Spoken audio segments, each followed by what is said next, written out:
मित्रों नमो नमः। आइए अब इस वीडियो में हम लोग अगले सूत्र नश्यभ्य प्रसान का अध्ययन करते हैं।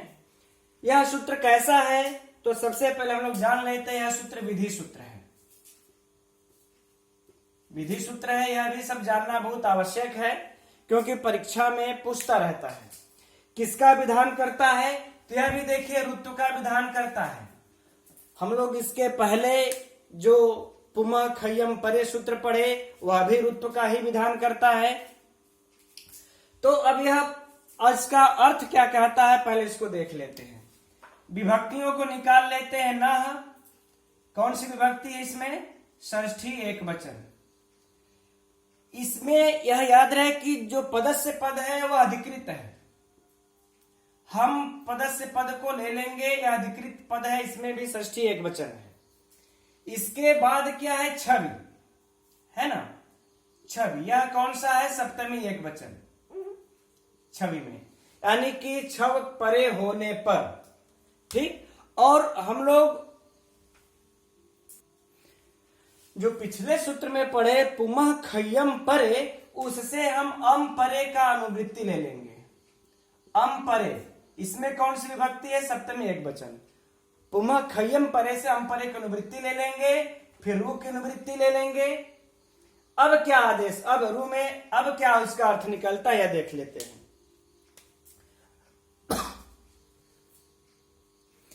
इस रू में भी विभक्तियों को जान लेते, इसमें भी प्रथमा एकवचन है। अब देखिए षष्ठी स्थानी पर, अच्छा अर्थात जो नकारांत पद हो, ठीक। हम लोग लिख लेते हैं नकारांत पद। नकारांत पद हो।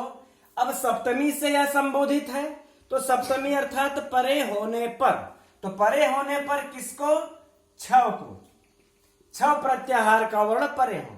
और अम परे, और उस छव के परे भी अम प्रत्याहार का वर्ण हो, अर्थात इस छव से परे अम प्रत्याहार का वर्ण हो, तब क्या होगा? रू आदेश हो जाता है। यह जो नकारांत जो पद है, इस नकारांत को, इस न को क्या आदेश हो जाएगा? रू आदेश हो जाएगा। अब बातें समझ में आ गई। अब सूत्र में एक बात और भी कहते हैं, छवि अप्रसान। क्या कहते हैं? अप्रसान। यह भी कहते हैं। अप्रसान का मतलब हो गया कि प्रसान, और अप्रसान का मतलब प्रसान को छोड़कर। तो अप्रसान, तो प्रसान में भी तो लास्ट में नकारांत है, तो इसके प्रसान शब्द के न को रू न हो, इसलिए उन्होंने कह दिया अप्रसान, ठीक। तो इसका अर्थ यही हुआ कि नकारांत पद के न को रू आदेश हो जाए, छव प्रत्याहार परे हो और उसके परे अम प्रत्याहार का वर्ण हो, तब इसके न के पद, ये पदांत न को रू आदेश हो। लेकिन अप्रसान, प्रसान शब्द को, प्रशान शब्द को छोड़कर, ठीक। हम समझते अर्थ आप लोगों को स्पष्ट हो गया होगा। आइए अब इसका हम लोग उदाहरण देखते हैं। उदाहरण हमको इसके दो मिलते हैं।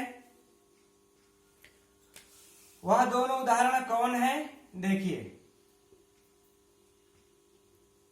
चक्रिश त्रायस्व, एक तो यह है और दूसरा है चक्रिश त्रायस्व। मित्रों बार बार इसका हम बोल दे रहे, इसमें जो अंतर है सिर्फ है अनुनासिक और अनुस्वार का अंतर है। यह चंद्र बिंदी है और यह अनुस्वार है, इसका बराबर ख्याल रखिएगा आप लोग। अब हम लोग इसका देखिए विच्छेद करते हैं।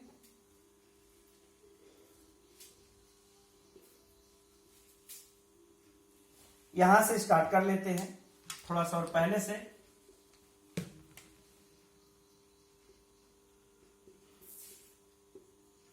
चक्रिंधन त्रायस्व। अब देखिए यहां पर हमें चक्रिन यह पद है, इस पद के अंत में हमें न प्राप्त हो गया। इस न पद के बाद जो त है, त के बाद र है, यह त त्रा है तो त र आ है, ठीक है। तो यह त है किस प्रत्याहार के अंतर्गत आएगा? छव। यही कह रहा था, छव प्रत्याहार के अंतर्गत आएगा। इसके बाद यह र है वह किस प्रत्याहार के अंतर्गत आ जाएगा? अम प्रत्याहार के अंतर्गत। तो इसका जो कंडीशन है कि यह पदांत नकार हो, नकार के परे छव हो, छव के परे अम हो, तब इस न को रू हो जाता है। तो हम लोग अब इसके न को रू आदेश कर देंगे। चक्री रू आदेश कर दिए, त्रायस्व। ठीक, अब क्या करेंगे? अब यहां पर पिछले इस पर हम 2 वीडियो बना चुके हैं, सेम वही सूत्र लगेगा। कौन सा सूत्र? यह तो किस सूत्र से हुआ? नश्यभ्य प्रसार, नश्यभ्य प्रसार। ठीक, अब यहां पर जो रू होगा, हम बार बार पिछले 2 वीडियो में जो बता चुके हैं,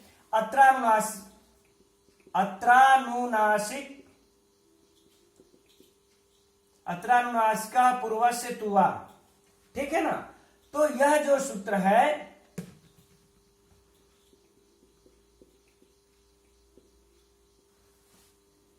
यह क्या कहता है? यही कहता है अत्र मतलब यहां अनुनासिक, यहां जो अत्र का अर्थ होगा कि यहां जो रूप प्रकरण है, इस रूप प्रकरण में अनुनासिका मन अनुनासिक हो, पूर्वस्य, पूर्वस्य मतलब पूर्व वाले वर्ण को, तू वा मतलब विकल्प से, वहां का क्या अर्थ होगा? विकल्प से। ठीक, अर्थात इस रू के प्रकरण में अनुनासिक हो पूर्व वाले वर्ण को विकल्प से। तो हम लोग इसको पूर्व वाले वर्ण को अनुनासिक कर देते हैं, लेकिन एक बार विकल्प से होगा, एक बार नहीं होगा। इसके पहले हम लोग इस रू में जो उकार अनुनासिक उकार है उसको उपदेश अनुनासिक इत से इत संज्ञा करके तस्य लोपा से लोप करके हम लोग क्या कर देंगे? र।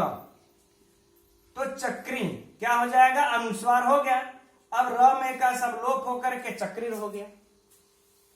धन त्रायस्व, उम्मीद करते हैं समझ में आ रहा होगा आपको।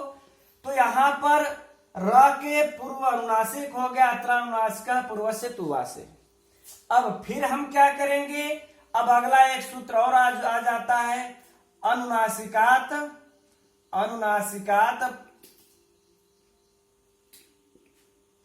परोनुस्वार, यह सूत्र आ जाता है।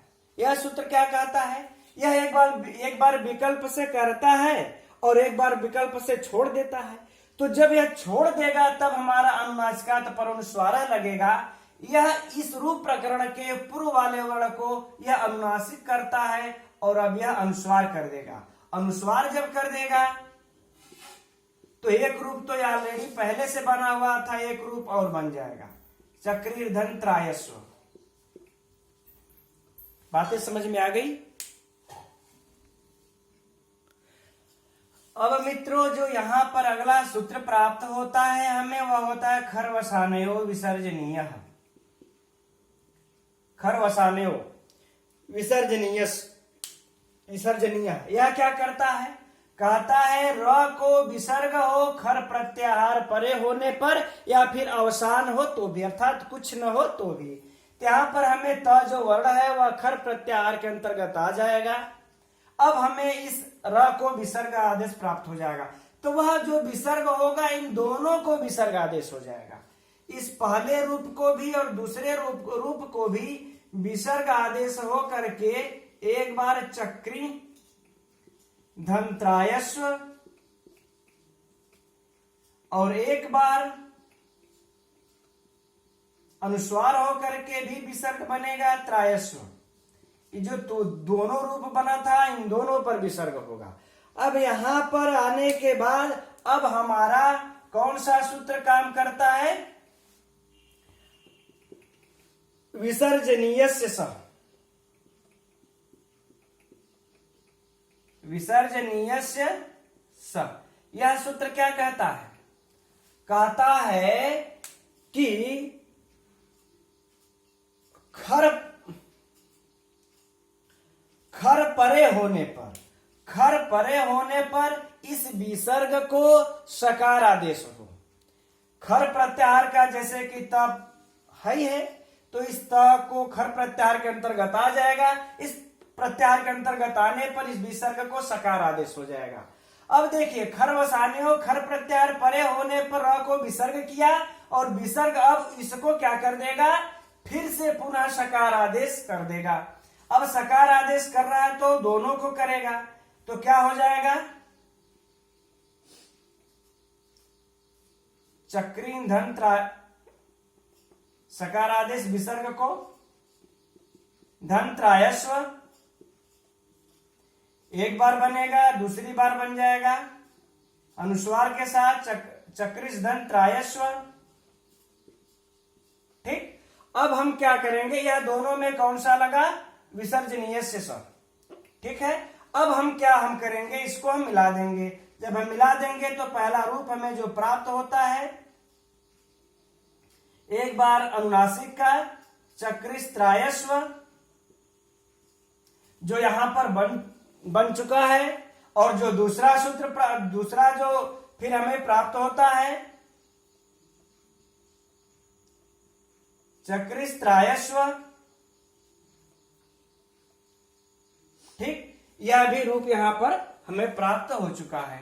तो यह इस प्रकार से इन दोनों की सिद्धि होती है। मित्रों, यह परीक्षा में बार बार इससे संबंधित प्रश्नों को कहीं से भी उठा सकता है कि चक्रीन में न को रू किस सूत्र से हुआ है। तो जब आप लोग इस तरह से जब अध्ययन किए रहेंगे, और तो हमें नहीं लगता है कि परीक्षा में कहीं से भी इसमें गलतियां कर पाएंगे।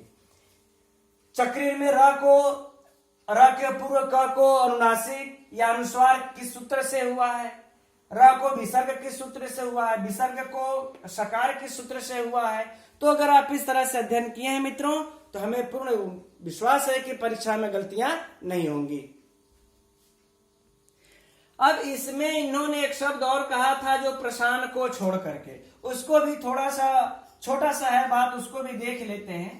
कहते हैं प्रशान धन तनोति, है ना, जो प्रशान तनोति है, कह रहे हैं कि यहां पर भी इस न को रू न हो जाए, क्योंकि इसके परे खर प्रत्याहार का वर्ण त है, और त खर करें छ प्रत्याहार का वर्ण त है, और उसके परे त में जो अ है वह अम प्रत्याहार का वर्ण है। तो और यह प्रशान नकारांत है, पदांत भी है, तो सारा कंडीशन प्रशान का पूरा हो जाता है। तो इस प्रशान में न को भी रू न हो जाए, इसलिए कहते हैं प्रशान को छोड़कर। तो मित्रों, आज की वीडियो में इस सूत्र में इतना ही। अब आगे कल की वीडियो में हम लोग इससे आगे का अध्ययन करेंगे। तब तक के लिए नमो नमः।